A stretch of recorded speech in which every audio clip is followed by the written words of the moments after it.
tal? ¿Cómo está? Mi casa es su casa. Desde aquí le doy la bienvenida una vez más en esta que es ya la quinta semana transmitiendo conclusiones y desde aquí, pues porque yo me quedo en casa el tiempo que sea necesario, lo seguiremos haciendo. ¿Y usted se queda en casa? Si puede, hágalo. Sobre todo cuando escuchamos que incluso en el invierno de este mismo año puede haber una grave complicación, de acuerdo a autoridades de salud en Estados Unidos, porque entra la temporada de la gripe y entonces también continúan las infecciones y contagios por el coronavirus. Mayor razón para pensarlo así, ¿no? El aislamiento, el distanciamiento social. Si puede hacerlo, hágalo. Se lo vamos a agradecer muchos y va a salvar muchas vidas. Bienvenido entonces, soy Fernando del Rincón. Mucha información, así que de inmediato, como todas las noches, le muestro imágenes en vivo de Miami, en el corazón de Brickell. Informo también que el estado de la Florida elevó su cifra total de contagios de coronavirus a 28,576, con 707 nuevos casos registrados y 923 muertes, 60 más que el día de ayer. Lo que muestra una tendencia a la alza en ambos rubros. El condado de Miami-Dade sigue siendo el epicentro del estado con más de 10,000 personas contagiadas. Así que los números al menos en la Florida, para abajo, no van. La curva sigue siendo ascendente.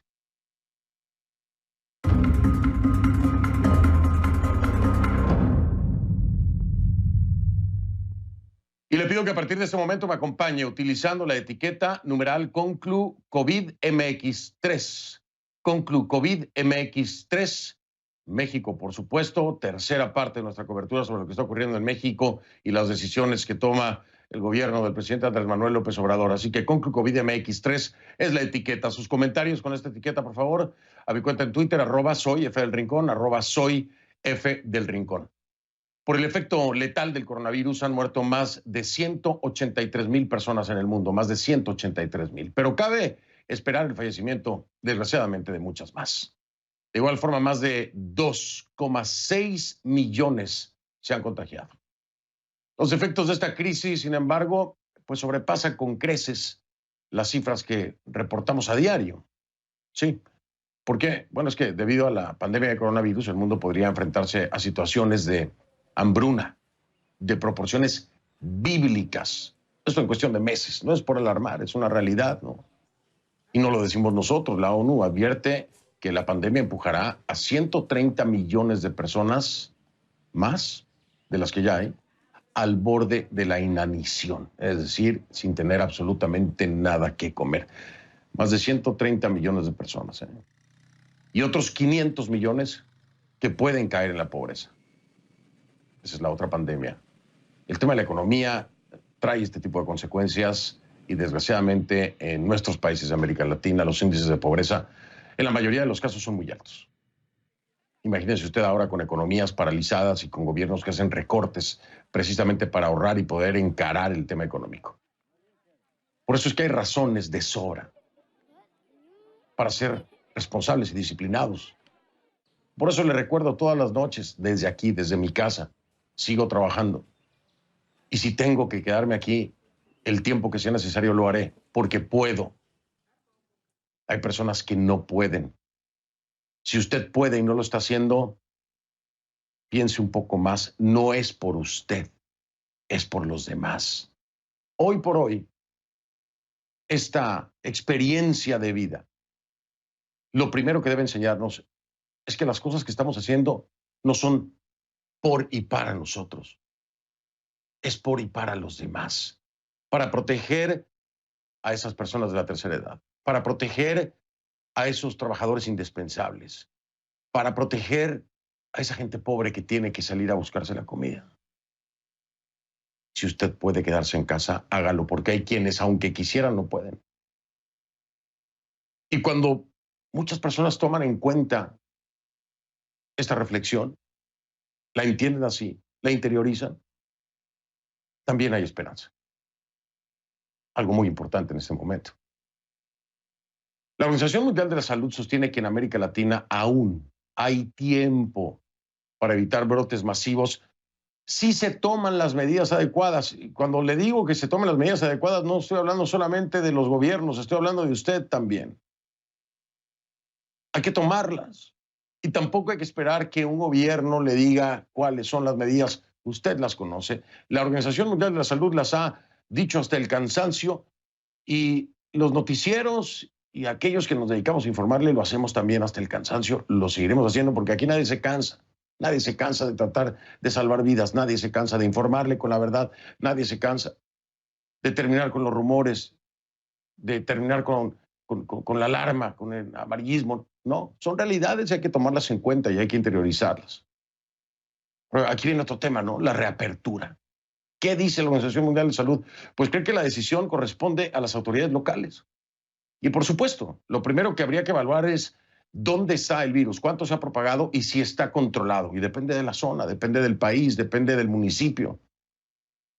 Por ejemplo, ¿se han tomado las medidas adecuadas en Brasil? En la ciudad brasileña de Manaus, en el estado de Amazonas, el virus está fuera de control.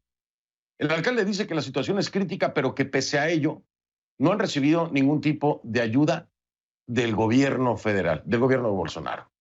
Según el funcionario, los hospitales ya no pueden atender a los pacientes que necesitan tratamiento y las personas han empezado a morir en sus casas. ¿Les suena conocido? Este fue un tema que le trajimos, no es exclusivo de Brasil, lo vimos en Ecuador, ahora está pasando en Brasil. ¿Cuál será el próximo país? Espero que ninguno.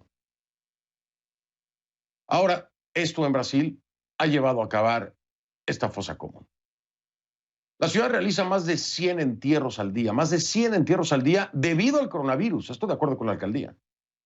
Antes de la pandemia el promedio eran unos 30 diarios, 70 más al día. Lo que ocurre en Brasil parece que le preocupa, aunque usted no lo crea, a Nicolás Maduro, quien citando la situación en Manaus ordenó reforzar la protección en la frontera. Según dijo, con la medida busca garantizar el cerco epidemiológico, sanitario y militar. Aunque Maduro debería preocuparle más lo que pasa dentro de su país, por supuesto. Pero bueno, al menos se está poniendo atención en esa frontera con ese riesgo que tiene que ver con el coronavirus. Pero habría que atender muchísimas otras cosas antes dentro del país. En fin. Este miércoles, por cierto, se registraron protestas y saqueos en el estado Sucre. Ahí las personas denunciaron que están pasando hambre y a eso se suma el alza en los precios de la comida y las enormes dificultades para acceder a combustible en medio de la pandemia. De acuerdo con datos de la oposición, los hechos se saldaron con al menos 7 heridos. Uno de ellos sufrió herida de bala. CNN se comunicó sin éxito, por supuesto, con las autoridades para tener más detalles de la protesta. Y en Estados Unidos el virus sigue avanzando. La Universidad Johns Hopkins contabiliza más de 839,000 casos y más de 46,000 fallecidos. Esto en Estados Unidos, 839,000 casos y más de 46,000 fallecidos. Pese a eso, muchos estados y ciudades, aunque no lo crean, están abogando por la reapertura. Como por ejemplo en Las Vegas. Imagínese usted en Las Vegas una reapertura en este momento. Bares, casinos, espectáculos masivos. Mire usted, hay funcionarios que hasta piensan que lo que pasa en China no ocurrirá en sus ciudades. Ya le decía yo, una de ellas es la alcaldesa de Las Vegas, Caroline Goodman. Defendió la rápida reapertura de ¿qué? Casinos, hoteles, restaurantes de la ciudad. Y eso lo hizo en CNN, en entrevista con CNN, porque según ella dice, Las Vegas ha lidiado durante años con virus. Pero, ¿con cuáles? ¿Como este? No, nunca contra uno como el coronavirus. Eso es una realidad. Cuando en CNN se le mostró la propagación del coronavirus dentro de un restaurante en China, su respuesta fue inverosímil, imperdible. ¿Sabe qué dijo? Dijo, esto no es China, esto es Las Vegas, Nevada. Eso sí, la alcaldesa quiere los casinos abiertos, pero cuando se le pregunta si ella iría a uno a exponerse, se limita a decir que ella no juega. Conveniente, ¿no? Como ella, hay más. Ella no es la única. El gobernador de Georgia, Brian Kemp, republicano, y un incondicional del presidente Donald Trump, está también a favor de la reapertura. De hecho, la ordenó, pero hoy Kemp no contó con el apoyo del presidente. Trump, después de pedir enérgicamente la liberación, porque así lo dijo, la liberación de varios estados, que ya conlleva otro significado. Ya se está hablando de derechos fundamentales. Esa palabrita que utilizó Trump de liberen a Minnesota, liberen, y mencionó a varios estados. Oigan, aquí en los Estados Unidos se tomó como un tema de derechos fundamentales. Y la gente que protestaba, que eran los menos, la verdad, vamos a decirlo tal cual, muy pocos, la gente que protestaba alegaba que se estaban violando sus derechos. Imagínese usted. Claro, ¿por qué? Pues porque Trump le dio pie con esta palabrita de la liberación de varios estados. Bueno, Trump dice ahora que es demasiado pronto para reabrir la economía de Georgia. Así que el gobernador le siguió el juego y después ahora Trump se la regresó en reversa, ¿no? Señaló que le dijo al gobernador Trump que está en total desacuerdo con la decisión porque el virus sigue amenazando al Estado. En fin, ¿quién puede entender estos mensajes mixtos de Donald Trump? Modelos citados por la Casa Blanca muestran que tanto Georgia como 11 otros estados deberían esperar al menos, escuché bien, al menos hasta junio para reabrir. Por cierto, Trump promulgó un decreto con el que suspende la inmigración a Estados Unidos de los solicitantes o de las solicitudes de la tarjeta verde o el Green Card. La prerrogativa considera que este tipo de inmigración supone un riesgo para el mercado laboral de Estados Unidos tras el brote del coronavirus. Esta suspensión durará 60 días y no afecta a los trabajadores que entran al país de forma temporal. ¿Por qué hizo esto Trump desde su perspectiva y qué tiene que ver con el mercado laboral? Bueno, porque como está la economía, como está el índice de desempleo, como está, Trump dice, bueno, vamos a frenar este tema de los green cards para que el trabajo que se empiece a generar sea para los estadounidenses, primero, antes que para cualquiera. Esa es la decisión, la orden ejecutiva, el decreto que precisamente firma Donald Trump. Vamos a hablar en la semana más a fondo acerca de esto, por supuesto con un abogado de inmigración para entender todos los ángulos, porque sé que hay muchas personas preocupadas, me lo han estado preguntando, tendremos el tema por supuesto. Pero vamos de inmediato, si le parece, con las cifras de la pandemia en América Latina, como siempre lo hacemos todas las noches, un repaso en orden alfabético. Vamos a iniciar con Argentina. En Argentina, 3.288 casos y 159 defunciones. De Argentina a las Bahamas, 70 contagios y al menos 9 muertos. Belice se mantiene con 18 casos y 2 fallecidos. Bolivia, 672 casos y 40 muertes. En Brasil se cuentan, escuche por favor, más de 45.700 contagios y 2.906 fallecidos. En Chile tenemos 11.296 casos y 160 muertos. Colombia confirma 4.356 contagios y 206 fallecidos. Costa Rica, 681 casos y 6 muertes. En Cuba, el régimen reconoce 1.189 contagios y 40 defunciones. En Ecuador la cifra oficial es de 10.850 casos y 537 fallecidos. El gobierno también contabiliza 952 fallecidos probables por coronavirus. O sea, tiene 537 fallecidos, de acuerdo al gobierno de Ecuador, por coronavirus y 952 probables. De ahí nos vamos a El Salvador con 237 infectados y 7 muertes. En Guatemala 342 contagios y 10 fallecidos. En Haití son 58 casos y 4 muertos. En Honduras tiene más de 500 casos y al menos 46 defunciones. Jamaica se reportan 233 contagios y 6 muertes. México sumó más de 1,000 nuevos contagios en un día. En un día, de acuerdo, por supuesto, le subrayo, a cifras oficiales. La cifra entonces, también oficial, es de 10.544 casos y 970 fallecidos. Esto en México. Nicaragua sigue reportando, de acuerdo al régimen Ortega Murillo, 10 casos y 2 muertes. Se lo subrayo igual. En Panamá hay 4.992 contagios y 144 fallecidos. En Paraguay, 203 infectados y 9 muertes. Y Perú cuenta 19.250 casos y 530 defunciones. Vamos a la Isla del Encanto, Puerto Rico, más de 1.250 casos y al menos 63 fallecidos. En República Dominicana, 5.300 casos y 260 fallecidos. Uruguay, 549 casos y 12 defunciones. Y Venezuela, 298 contagios y al menos 10 fallecidos, se los subrayo, de acuerdo al régimen de Nicolás Maduro. Tengo información aquí que se genera de Guatemala. Guatemala reporta 342 casos confirmados y 10 muertes por coronavirus. Las muertes se sumaron, 10 se sumaron a las muertes. En un mensaje que da en cadena nacional el presidente, el doctor Alejandro Yamatei, en las últimas 24 horas se registraron 26 casos nuevos y 2 muertes. Es información que se genera precisamente allá en Guatemala.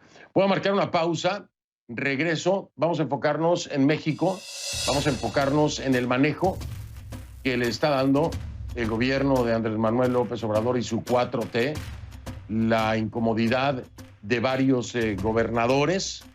El día de hoy se tomó como 20 minutos para atacar la prensa también. En fin, muchas cosas que hablar. Y para eso me va a acompañar, usted lo conoce, Pedro Ferriz de Con, periodista mexicano. También quiero decirle, ex candidato presidencial. Me acompaña desde la Ciudad de México. En un momento estamos hablando precisamente con él. Ya ven.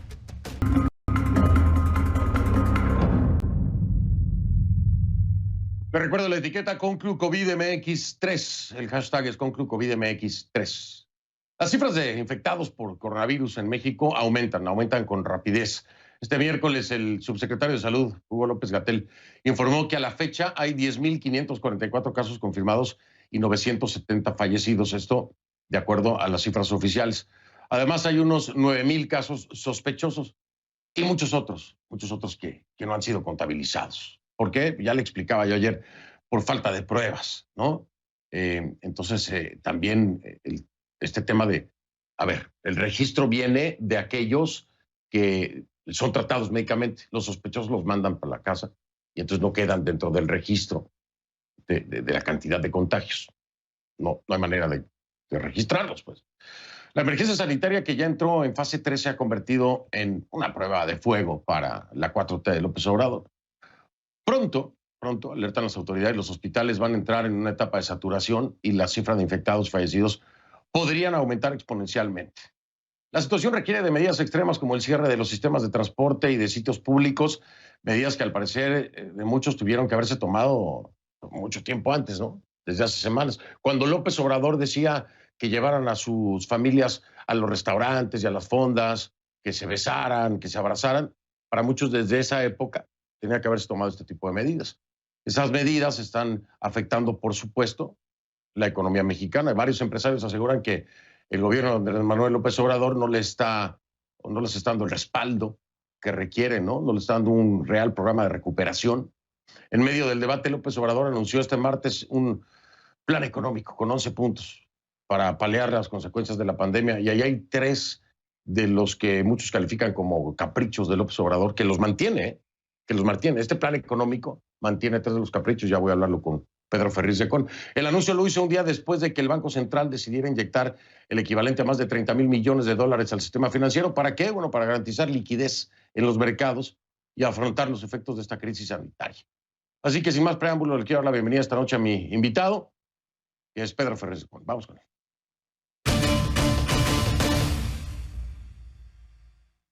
Pedro Ferriz de Con, periodista mexicano, también ex candidato a la presidencia, en vivo desde la Ciudad de México. Pedro, ¿cómo estás? Buenas noches.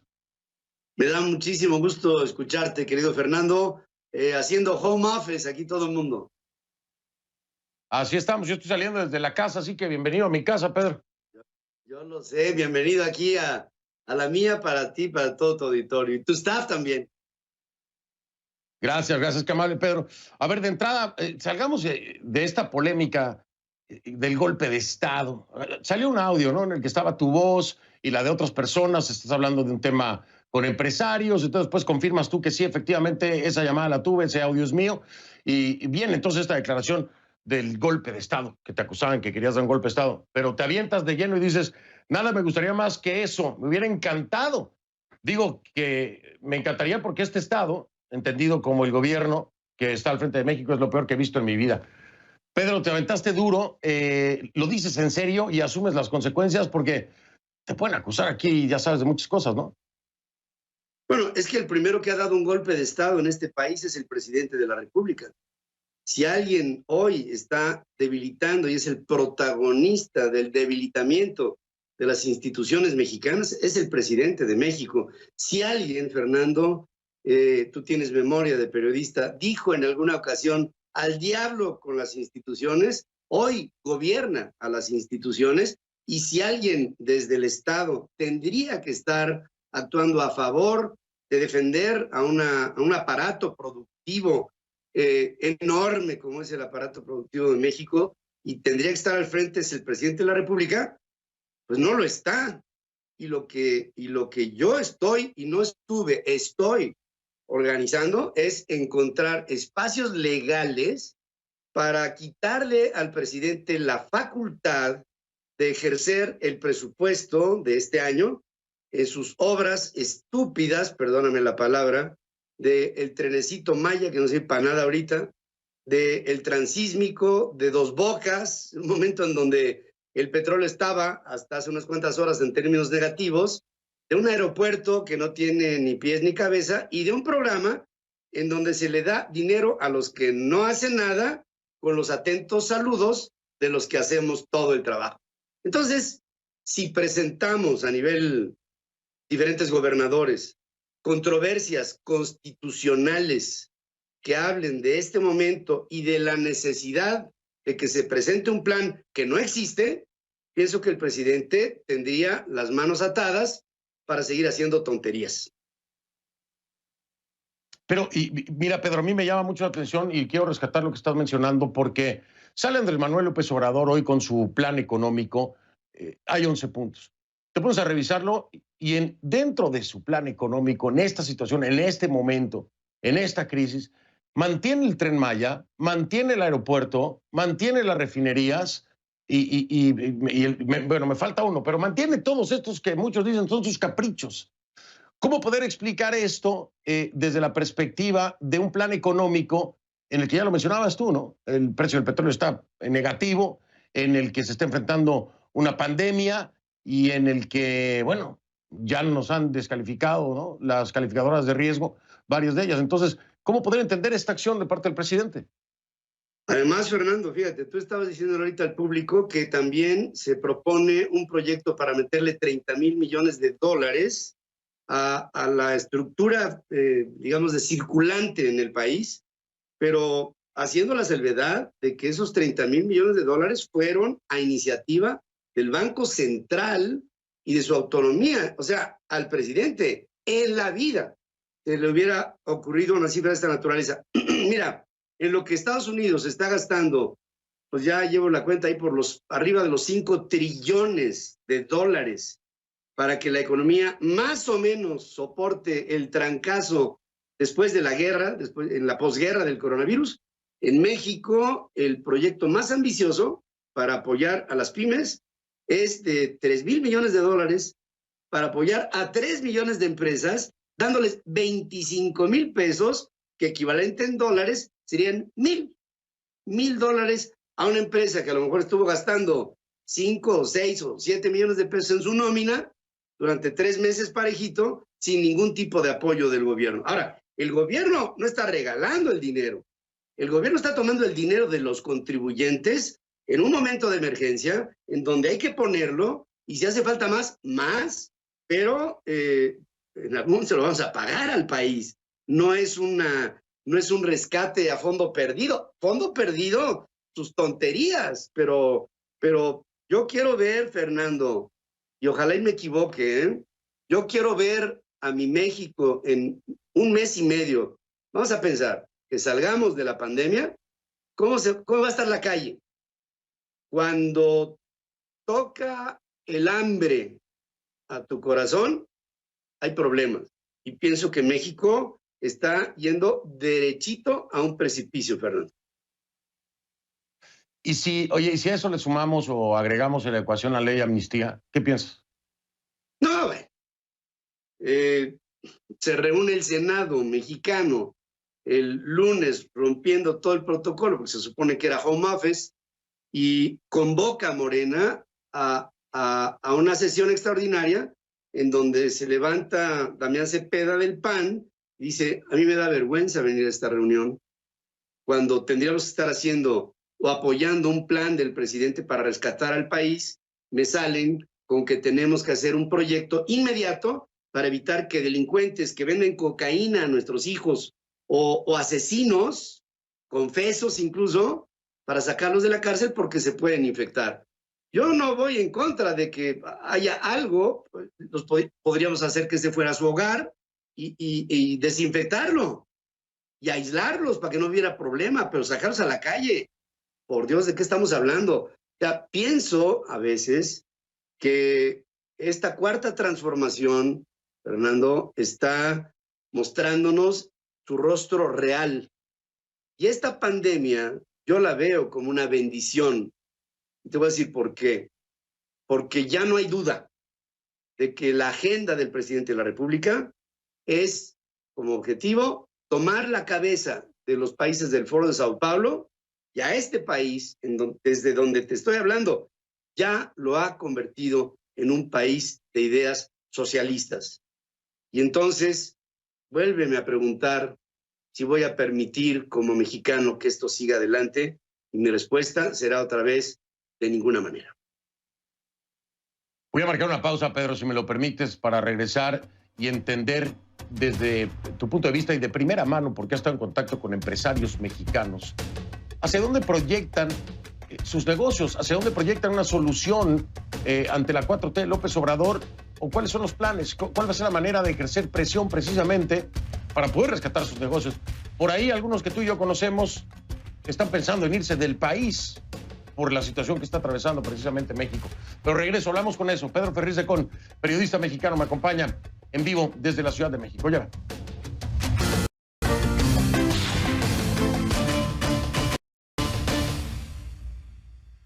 Estoy de regreso con Pedro Ferriz de Con desde la Ciudad de México.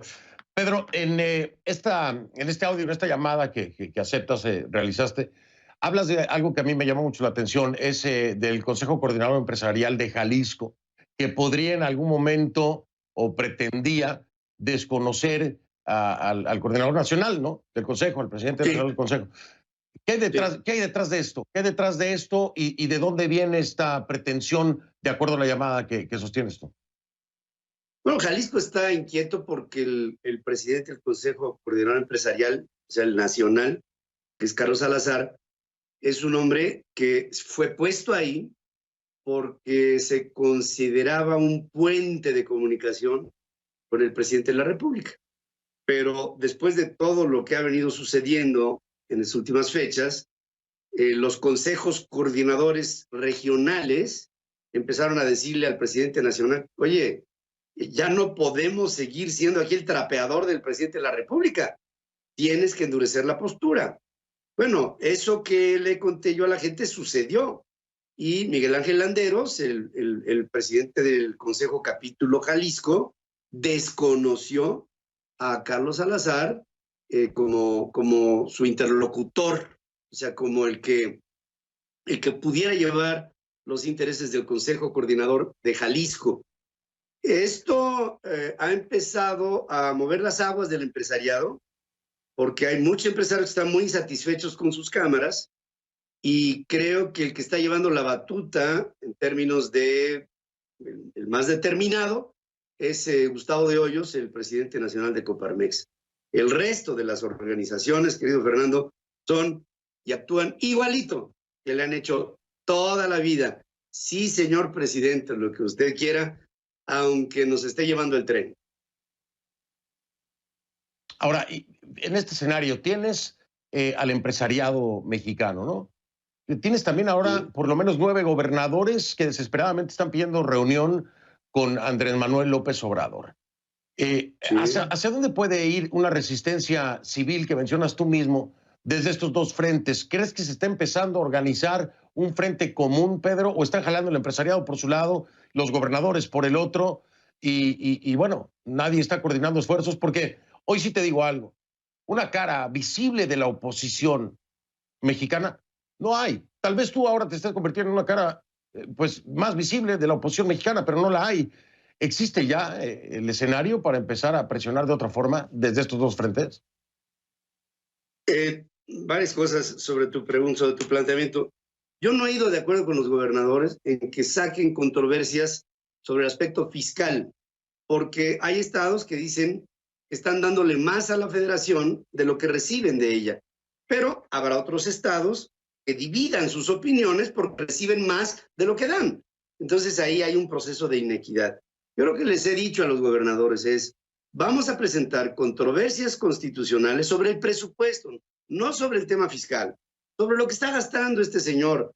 O sea, el presidente de la República acaba de extinguir todos los trusts, todos los fideicomisos, y fíjate la palabra, ¿no? Trust, todos los fideicomisos públicos del país. Nadie dijo nada.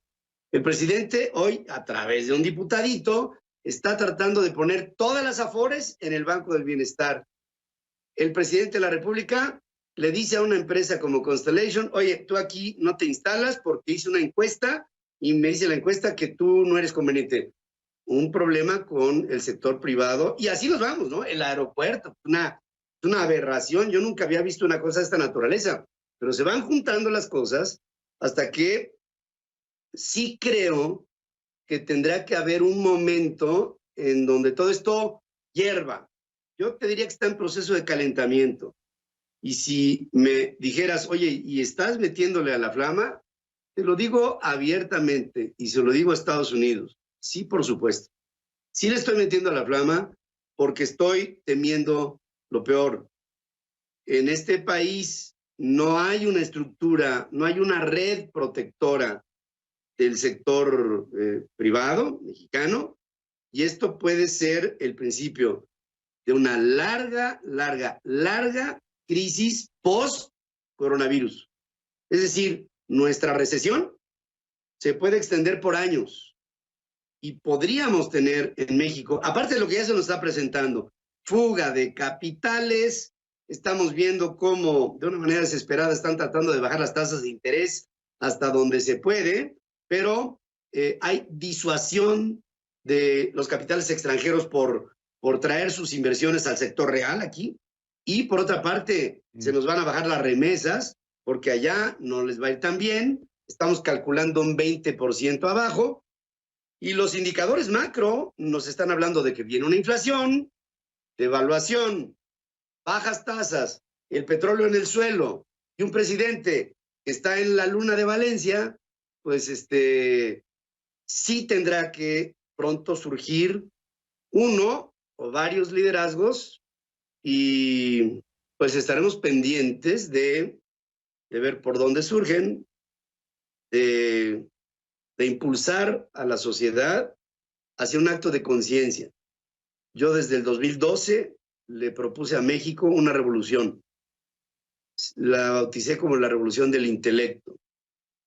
Hoy no es que la esté sacando del cajón, estoy ratificando el hecho de que a nuestro país le hace falta una revolución de ideas, sin violencia, con inteligencia, con estrategia, sin armas, tratar de enderezar a nuestro querido México.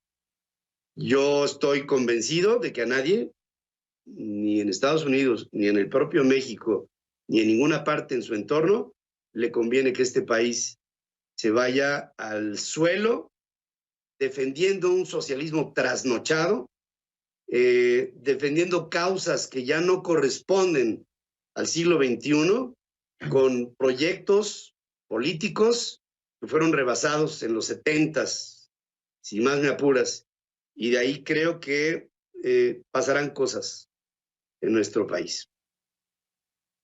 Bueno, y a eso súmale que todo es culpa del neoliberalismo, ¿no?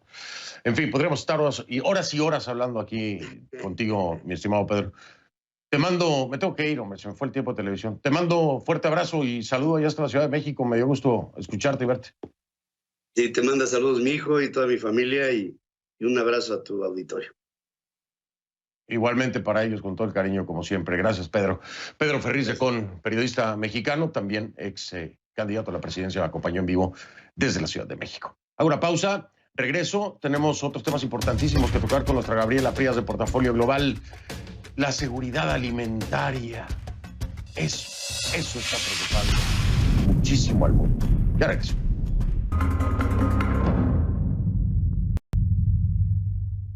Como siempre le digo a nuestra Gabriela Frías, mi casa es tu casa, mi Gaby. Buenas noches, bienvenida en tu casa allá en Atlanta, Georgia. Hola, ¿cómo estás? Te tengo que decir que yo pertenezco en este momento a un estado que me está poniendo muy nerviosa porque los modelos indican que deberíamos abrir aquí las peluquerías y mira que necesito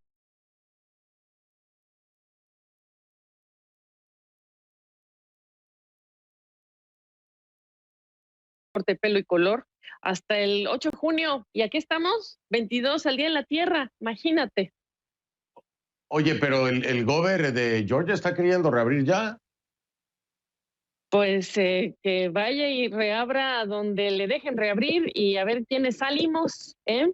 Porque si nos volvemos a caer, ¿te acuerdas de esa W? A ver qué pasa No, con no, una no, posible no, no, W. no. No, Exacto. no, no, no, No, no, no. no, no, Ni, no. ni me digas que reabra siquiera la puerta de su casa. Oye, entremos de lleno al tema que proponías, que a mí me parece espectacular, sobre todo cuando puede provocar, de acuerdo a la Organización Mundial de la Salud, en temas de pobreza, la seguridad alimentaria, esto del COVID en Estados Unidos, en América Latina, también la informalidad. Cuéntanos, porque traes toda la información, mi Gaby.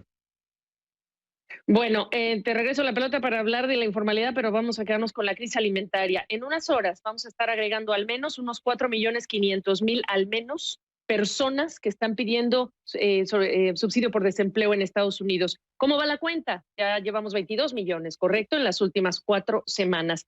Esto ha hecho que mucha gente sí tenga ese subsidio por desempleo, pero los bancos de alimentos en Estados Unidos han visto una demanda exponencial crecer de todas estas personas, Fernando, que se quedaron sin trabajo, quizás sin seguro de salud y también mucha gente que está necesitando que le den alimentos. Esto es simplemente una situación en el país, la nación más rica del planeta. Figúrese usted, haga las cuentas, cómo se puede ver nuestros países en América Latina.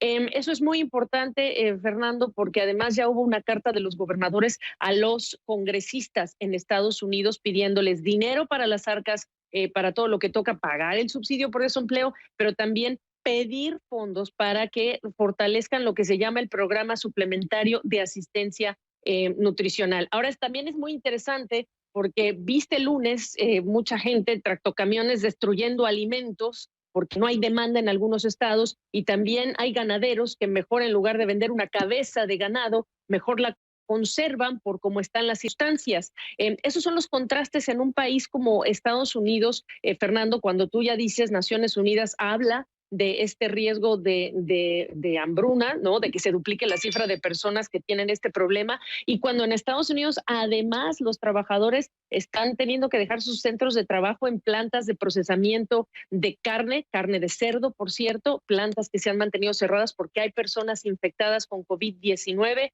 y las personas que pueden pagar por la carne de cerdo, ojo, que también podríamos ver el riesgo de que se aumenten los precios. Así que pandemia sanitaria, pandemia alimentaria y probablemente en Latinoamérica, el segundo tema, Fernando, pandemia de la informalidad.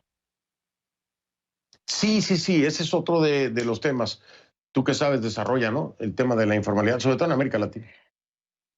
Mira, yo creo que si hay una región a la que le urge pensar distinto es a la nuestra. Los países petroleros que son más manufactureros como México, pues dejar de pensar que son petroleros y los que son petroleros, dejar de pensar en el petróleo y pensar en el talento, en la gente e invertir en la gente. El sector informal en América Latina, y este es parte de lo que está desarrollando un estudio que nos adelantó muy amablemente Diálogo Interamericano, sus expertos, el sector informal en Latinoamérica es 65% de la fuerza de trabajo, contribuyo solo con el 30% del PIB. ¿Por qué tan poquito? Pues porque son muchas actividades de bajo impacto y de bajo valor económico. Representa el 35% del consumo. Ya nos dijeron hoy día que el desempleo en todo el mundo va a aumentar. Con el aumento del desempleo hay un gran riesgo, Fernando, de que aumente también las filas entre los desempleados de personas que prefieran quedarse en el circuito informal y buscar trabajo. Así que muchos países de la región y sobre todo también en Centroamérica tienen prácticamente motores de crecimiento que son las remesas, ¿no? Transferencia de dinero, que es la agricultura, y tenemos baja productividad en muchos países de la región que está metido en el tema de la agricultura. Y la pérdida de empleo siempre se ha dado en las crisis en nuestra región, siempre ha producido mayor informalidad. Así que hay soluciones para los gobiernos para que los hoy informales puedan sumarse al canal formal, pero eso sería bancarizando, dando apoyos, subsidios, pero con la condición de que la gente se pueda sumar al circuito formal de la economía, Fernando, pero aquí estamos hablando de al menos 10 millones de empleos que están en riesgo en la región y por lo tanto al menos esa misma cantidad si no damos soluciones que se pueden informalizar. Y las arcas del gobierno más debilitadas. Claro, por supuesto, es que no se tiene el billete, aunque haya presidentes precisamente como Andrés Manuel López Obrador, que dice con estas medidas que toma económicas en el país, que se van a generar 2 millones de empleos. Yo digo, se estarán recuperando empleos que se perdieron en este tiempo, pero generar 2 millones nuevos lo veo muy difícil. Oye, y Gaby, te mando abrazo, me tengo que ir. Meses. Perdón. Sí, adelante. No, dime, rápido. No, es que los 2 millones de empleos que tú señalas muy oportunamente, los dice él que en 8 meses. Me raspo la cabeza pues, y... Para agregarle, digo yo. 2 millones. ¿Y cuántos están perdiendo ahorita? En fin, nos podemos echar un programa de eso. Oye, que pases buena noche. Te mando un abrazo. Igualmente. Ánimo. Gabriela Frías de Portafolio Global me acompañó desde su casa allá en Atlanta y la recibí aquí en mi casa, en Miami. Ya vengo. Soy Fernando El Rincón, gracias. Buenas noches, le digo desde mi casa. Lo veo mañana. Pásala bien.